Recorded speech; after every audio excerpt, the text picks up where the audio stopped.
우리가 살아가노라면은 마치 꿈꾸는 것 같은 경우를 경험할 때가 있잖아요.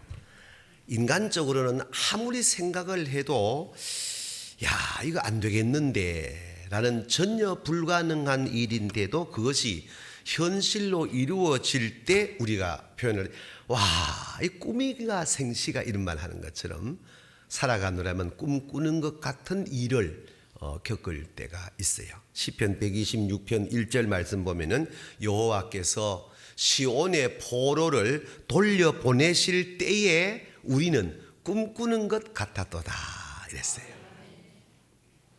지난주일 우리 교회는 창립 65주년 감사 창작 뮤지컬 어머니 무릎을 올렸잖아요. 그 여러분 관람하시면서 그런 생각 안 듭니까? 한마디로 놀랍다. 자, 정말 이때 쓰는 말이 유구머니구나. 입이 있어도 할 말이 없을 정도로 그렇게 감동, 행복, 신선한 충격. 우리 포항중앙교회 찬양대가 야, 정말 이렇게 잘하는가, 이 꿈 아이가 싶을 정도로 너무 잘했잖아요. 전 지역에서 오신 모든 분들이 입을 다물지를 못하고 해가지고 다 나갔잖아요. 1시간 반을 그렇게 연주를 하는데 우리 스스로 놀랐는 거야 진짜. 그리고 솔직히 우리 찬양대원들 여러분도 하면서 놀랐지? 그렇잖아. 하면서도. 그러니까 결론이 하나 나왔는데 제가 우리 한 장로님도 그런 말씀해 주셨는데 그게 몇 달 동안 연습한다고 그런 연주가 되는 것은 아니라는 게 모든 전문가가 공통된 얘기예요. 제가 얻은 결론은 우리 포항중앙교회는 우리 찬양대원들이 그저 날마다 일상시간 속에서 함축되어져 있는 순종, 또 화합, 또 더 나아가서 믿음, 이런 것들이 일상 신앙생활 가운데 나도 모르게 이렇게 축적되어져 있던 노하우가 어떤 사안이 탁 터지니까 자연스럽게 표출된 것이 그 우리 뮤지컬이었단 말이에요. 그러니까 평소에 아무것도 아닌 것 같아도 체질화란 말이 있는 것처럼 그렇게 말씀과 믿음과 순종과 화합이라고 하는 우리 교회가 갖고 있는 이 기본 틀이 축적되어 있다가 65년 뮤지컬 공연에 그것이 막 한꺼번에 폭발하니까 자, 우리가 정말 자화자찬하는 게 아니고 그렇게 완벽하게 연출할 수가 있을까 싶을 정도로 너무 감동을 우리가 받았습니다. 한 가문의 역사도 똑같습니다. 하루아침에 명문 가문이 세워지는 법이 없어요. 기업이 역시 마찬가지예요. 교회는 말할 것도 없습니다.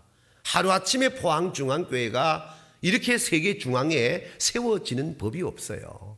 긴 시간 동안에 힘들고 어려운 일들이 왜 없었겠습니까마는 말씀 앞에 아멘 할 줄 알고 그 아멘 한 대로 내 생활을 영적으로 엮어내는 것이 1년이 가고 2년이 가고 이 세월이 쌓이다 보니까 이런 좋은 교회가 되어서 하나님은 영광을 받으시고 우리 교회를 두고 본 모든 분들이 다 행복한 교회라고 참 좋은 교회라고 이야기해 주는 것이 그냥 하루아침에 나오는 것이 아닌 줄로 믿습니다. 국가도 마찬가지예요. 오늘 대한민국이 무역 8위국이 됐죠. 세계에서 수출 7위국이 됐죠. 이렇게 얘기하려면 끝이 없어요. 그런데 이런 국가의 브랜드가 하루아침에 세워지는 게 아님을 우리가 너무나 잘 알고 있습니다. 말할 것도 없이 누가 뭐라 그래도 중소기업을 중심으로 한 대기업에 정말 그 수고를 우리가 간과해서는 안 되고 산업 현장에서 땀과 피를 쏟아내는 노동자들의 수고를 우리가 이야기하지 않을 수가 없는 게 바로 이 국가 경영에 큰 획을 그은 세계 중앙에 세워되어진 대한민국의 위상이 그와 같은 내용들이 쌓여서 오늘 이런 나라가 되는 줄로 믿습니다. 여러분 역사를 공부해 보면은 빛이 있으면은 그림자가 있기 마련입니다. 자연 현상도 빛이 있으면 그림자가 있는 것처럼 어느 역사에도 빛된 역사가 있는 반면에 그 빛된 역사와 공존하는 게 그림자의 역사라는 것입니다. 많은 사람들에게 빛을 주기 위한 역사를 이루어내기 위하여 정치, 경제, 사회, 종교 혹은 교회 모든 지도자들이 역사를 이끌어가게 되어지면은 그 많은 사람이 빛 가운데 살게 하기 위하여 이루어낸 그 역사에는 상대적으로 빛이 아닌 그림자에 드리워서 사는 사람들이 있다는 것입니다. 교회라고 해서 예외가 아니에요.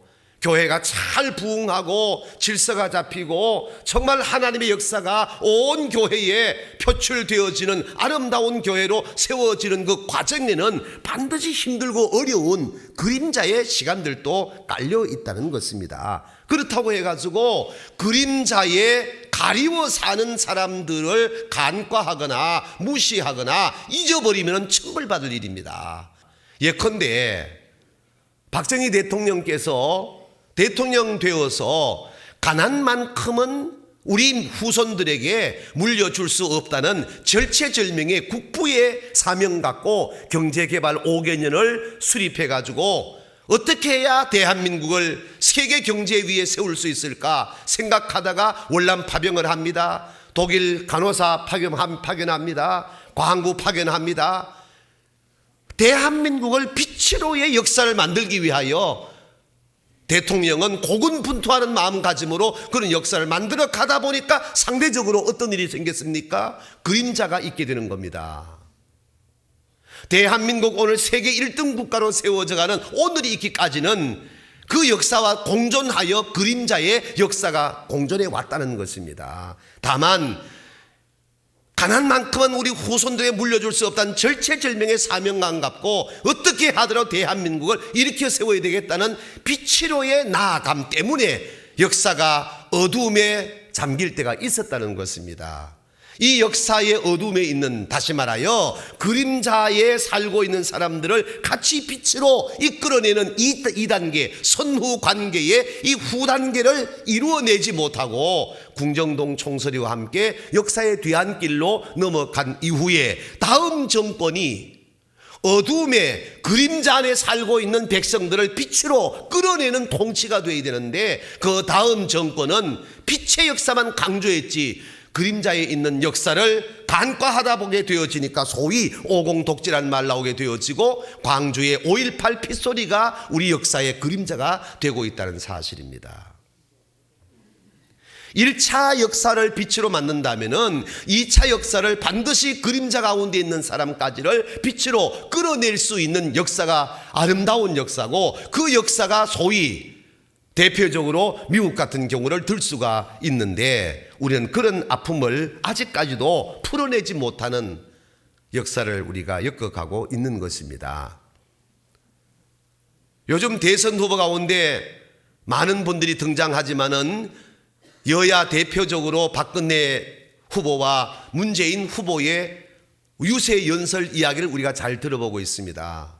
박근혜 후보는 내가 대통령 되어지면은 아버지가 빛으로 이 민족을 이끌어내기 위하여 상대적으로 그림자 가운데 오랜 세월을 살고 있는 그들을 빛의 역사를 함께 살게 하기 위하여 신명을 다하여 나는 일하겠다 해서 만들어낸 구호가 뭡니까? 100% 통합 국민의 이야기를 끄집어냈습니다. 이건 굉장히 메시지가 있는 겁니다. 문재인 후보가 강조하는 것이 뭡니까? 사람이 먼저라는 겁니다.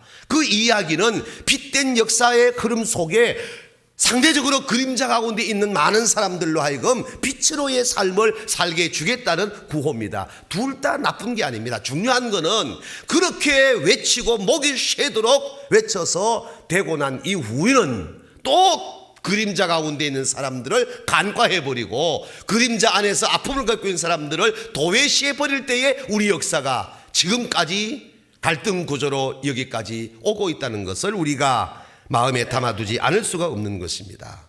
거두절미하고 내일 모레 글피 12월 19일은 18대 대통령 선거입니다. 대한민국의 우리 민족의 나아갈 길이 또 단기는 5년이지만은 긴 역사를 새롭게 조명할 수 있는 참 중요한 날이 됐습니다.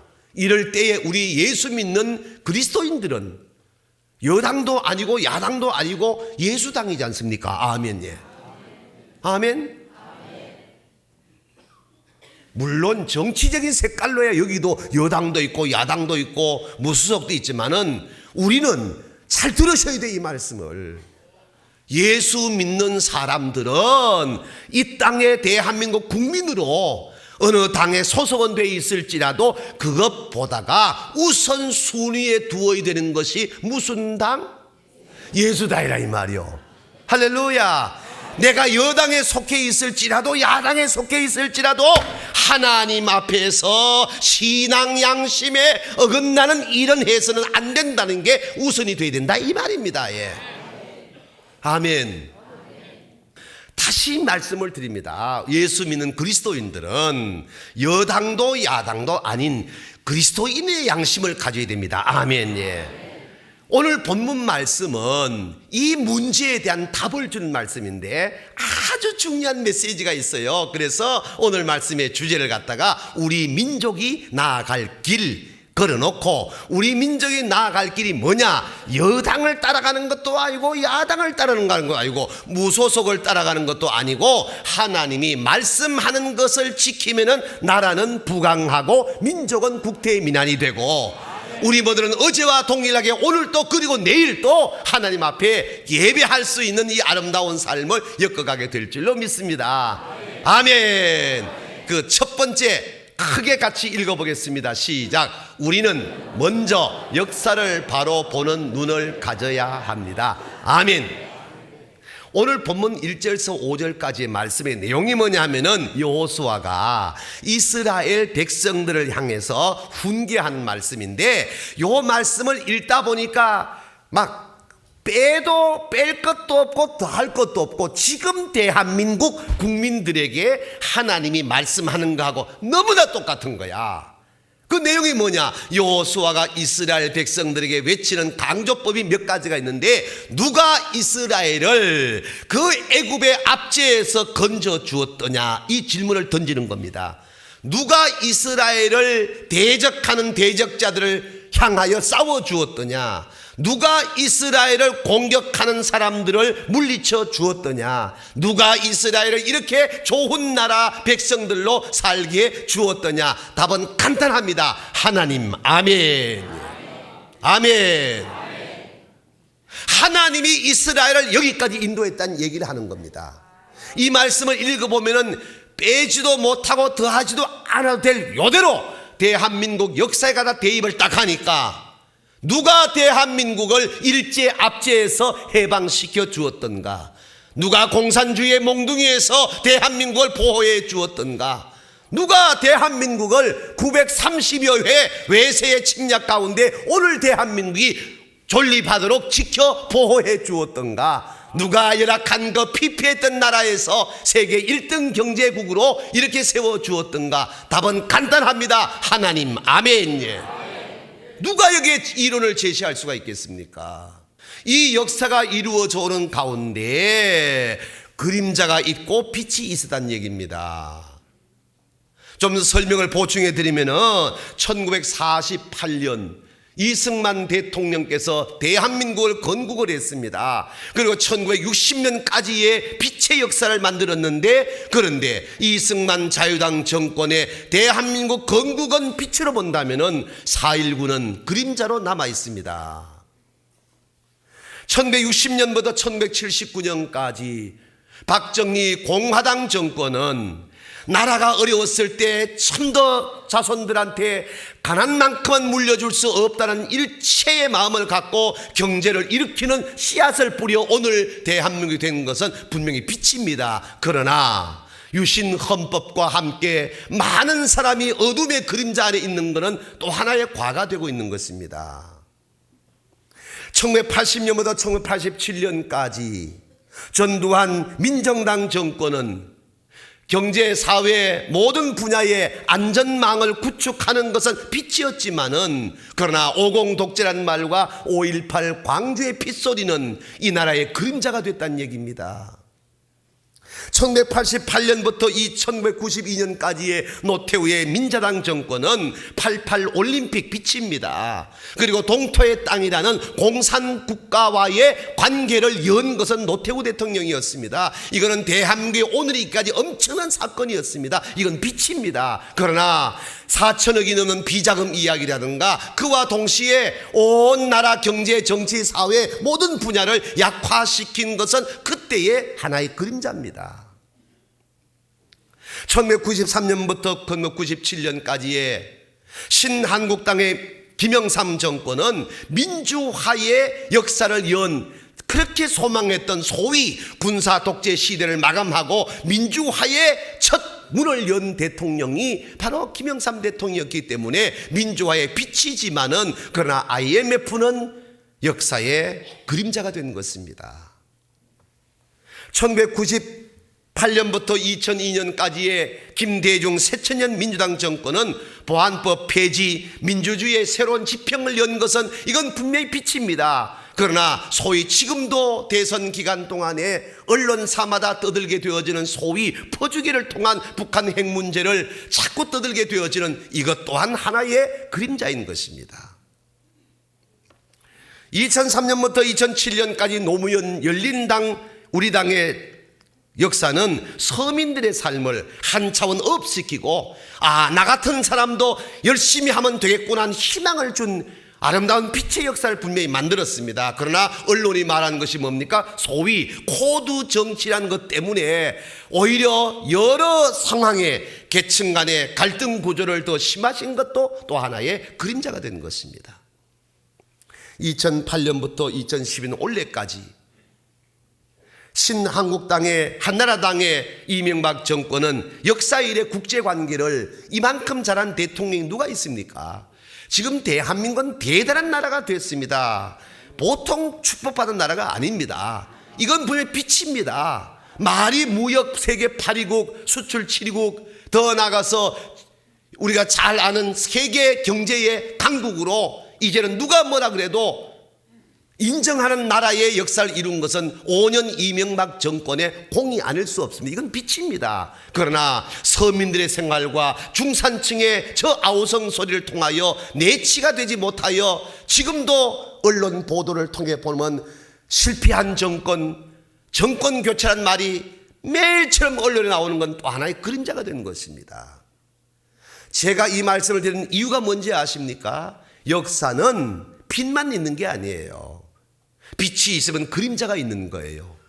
그런데 예수님은 빛과 그림자를 동시에 보고 빛은 빛으로 세우고 그림자 안에 있는 사람들을 빛으로 나오게 한 것이 예수님의 이 땅의 사역이었습니다. 아멘.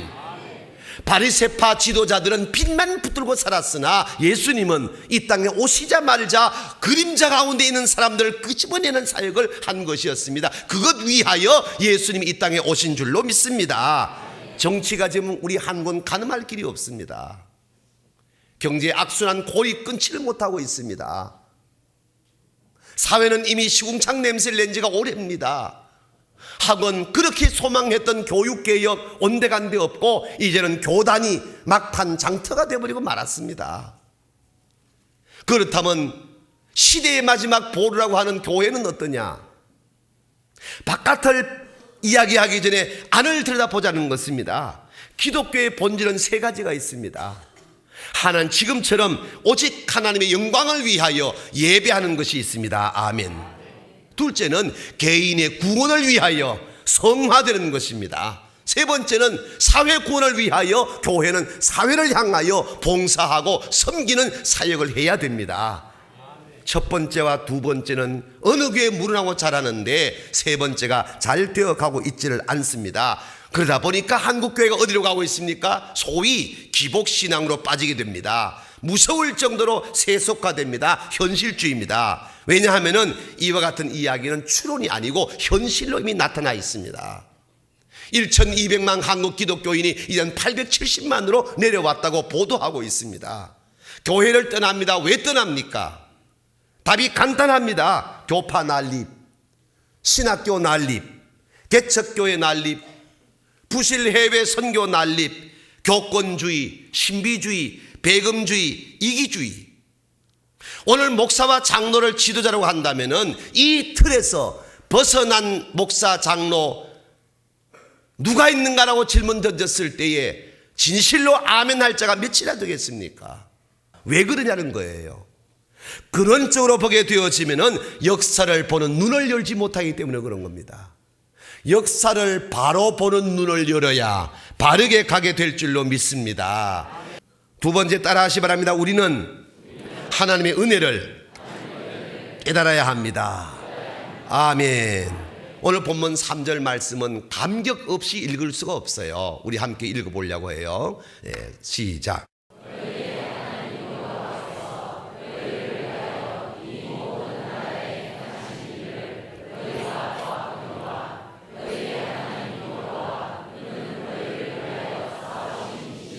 아멘. 할렐루야.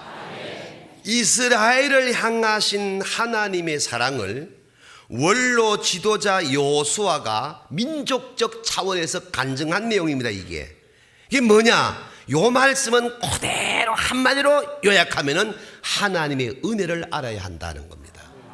아멘. 환난 많은 이 나라 이 민족을 위하여 하나님이 베푸신 은혜를 잊으면 안 된다는 것입니다. 일본의 치욕에 36년, 정직하게 34년 11개월 15일 얼마나 우리의 선조들이 피눈물 흘렸습니까? 그 가운데 하나님이 해방시켜 주었다는 것입니다.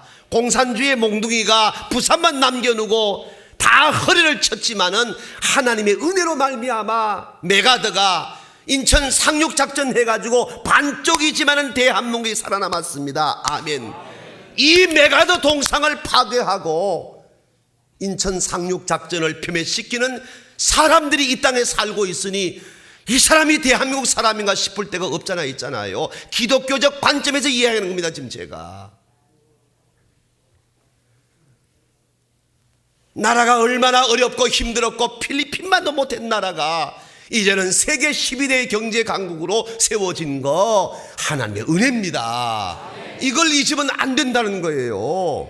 아무리 역사를 보는 눈이 어둡다 할지라도 민족을 사랑하시는 좁혀 대한민국을 이렇게도 사랑하시는 하나님의 사랑과 은혜를 잊으면 안 된다는 거예요.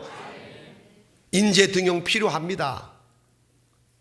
지역 감정 폐쇄되어야 됩니다. 여야가 대립하는 정치 행태 해소되어야 됩니다. 그러나 그것보다 우선되는 게 뭐냐? 하나님의 은혜를 깨달아야 됩니다. 이걸 잊으면 안 돼요. 거두절미하고 우리는 하나님의 은혜를 잊지 말고 아멘. 하나님의 은혜를 깨달아야 될 줄로 믿습니다. 그 은혜가 뭐냐? 구체적 개념으로 3절 말씀 보니까 하나님이 우리를 대신하여 싸워주셨다. 아멘. 4절 말씀 보니까 하나님은 이 땅을 우리에게 기업으로 주셨다. 아멘. 5절 말씀 보니까 우리를 괴롭히는 악의 세력을 여호와 하나님이 막아주셨다는 겁니다. 그래서 우리가 지금도 이렇게 자유롭게 하나님 앞에 경배하고 있는 줄로 믿습니다. 바로 우리 민족이 그랬다는 얘기예요. 세 번째 따라하시 바랍니다. 우리 민족에 나아갈 길은 하나님을 의뢰하고 하나님을 사랑하는 것입니다. 아멘. 아멘. 다른 답이 없어요. 다른 답이 없어요. 6절 이하는 이스라엘을 지도했던 원로 지도자 여호수아가 임종을 앞두고 백성들에게 마지막 유언 같은 말을 남기는 겁니다. 한마디로 요약하면 답이 간단합니다. 따라합시다. 하나님을 사랑하라. 아멘. 모세의 뒤를 이어 이스라엘 민족을 가나안에 입성시킨 여호수아, 숨을 거두기 전에 마지막 남긴 딱 한마디, 여호와를 사랑하라는 겁니다. 이것만이 사는 거라는 것입니다. 대한민국이 남과 북의 통일은 무기로 되는 거 아니에요. 정치 논리로 풀려지는 거 아니에요. 아무리 대한민국이 돈을 많이 갖고 있는 경제 강국이라 할지라도 통일 문제를 경제로 해결하는 게 아니에요. 하나님이 풀어주셔야 돼요. 아멘. 목사라서 하는 말이 아닙니다. 역사를 제대로 들여다보는 사람이라면 이 답밖에는 없다는 거예요. 우리가 하나님을 뜨겁게 사랑하면은 미움이, 원망이, 응어려진 가슴의 한들이 다 풀어내리게 될 줄로 믿습니다. 맺힌 것이 풀려질 때부터 역사가 달라지는 줄로 믿습니다. 그때 교단과 교단의 담이 무너지고 교회와 교회의 갈등이 무너지고 교회 안에의 색깔들이 다 무너지게 되어지고 오직 이 산과 저 산이 마주쳐 여호와 하나님을 찬송하고 저 한라산에부터 백두산까지 여호와를 찬송하는 소리가 오는 그날은 하나님이 하신다 이 말입니다. 어떻게 가능하냐? 6절 말씀이 대답입니다. 하나님의 말씀을 순종해야 합니다. 7절 말씀이 대답입니다. 우상 섬기는 일에 돌아서야 합니다. 8절 말씀이 대답입니다. 하나님을 더욱 가까이 하고 힘써야 합니다. 아멘. 그래서 이사야 26장 4절 말씀에서 너희는 여호와를 영원히 신뢰하라. 주 여호와는 영원한 반석이심이로다. 아멘. 시편 33편 12절 말씀, 여호와를 자기 하나님으로 삼은 나라 곧 하나님의 기업으로 선택된 백성은 복되도다. 아멘. 그러므로 우리 민족에 나아갈 길은 역사를 바로 보는 눈을 열어야 되고 하나님의 은혜를 잊어서는 안 되고 하나님을 사랑하고 하나님을 가까이 해야 된다 이 말입니다.